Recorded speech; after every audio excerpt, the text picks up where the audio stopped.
And welcome back to another video. Today we are talking about the I-95 corridor severe threat, and this one could either be a huge deal in your area or an absolute fluke.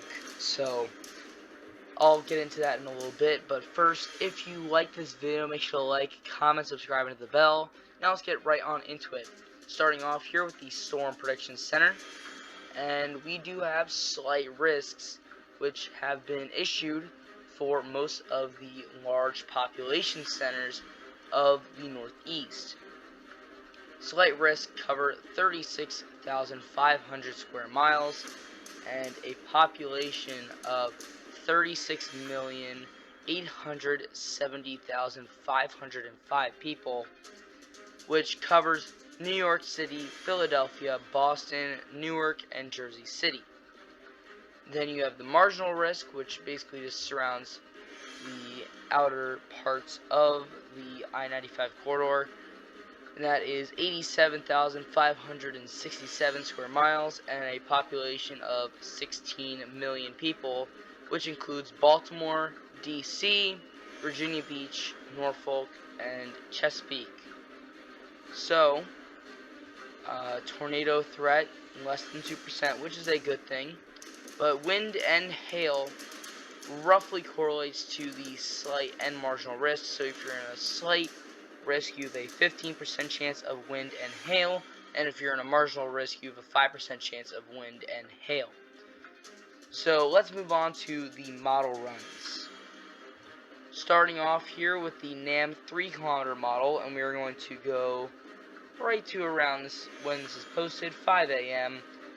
and you can see that there's a low pressure in Maine that continues to move off, but of course there is a lot of instability in the region still, as things heated up a little bit Monday and Tuesday, and now we are seeing all of that come back around, and we get a lot of convection right in the areas that we were talking about. So Philadelphia gets some thunderstorms firing up, areas around New York, and then eventually around Boston. Now, the NAM has a lot of this being a lot more sporadic than other models do, and we will be taking a look at another model run, but everything kind of pops up and then quickly fades away. So it seems like the threat is not as major. I'm not underplaying this at all, but it just seems like everything kind of is isolated, sporadic, and pretty much unpredictable by this standpoint here, the NAM 3-kilometer model's opinion. Now, the HRRR has a different opinion. So here is 5 a.m. You can see not much in the region. That low pressure moves off, and then you kind of see that everything starts to fire up early.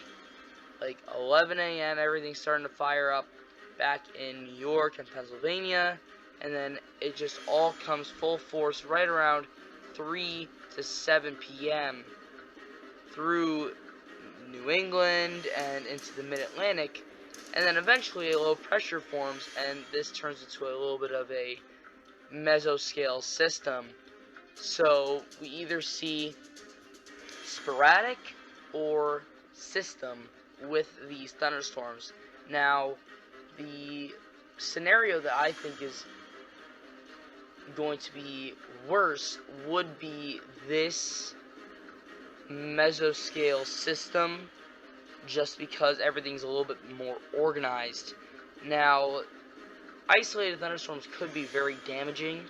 I'm not underplaying that at all, but in terms of widespread damage, the mesoscale system scenario is probably going to have more damage over a widespread area. Now, it may be the same amount of damage in certain regions, but overall it is a larger swath of area that would be getting those damages. So we just have to see what happens, how all this plays out.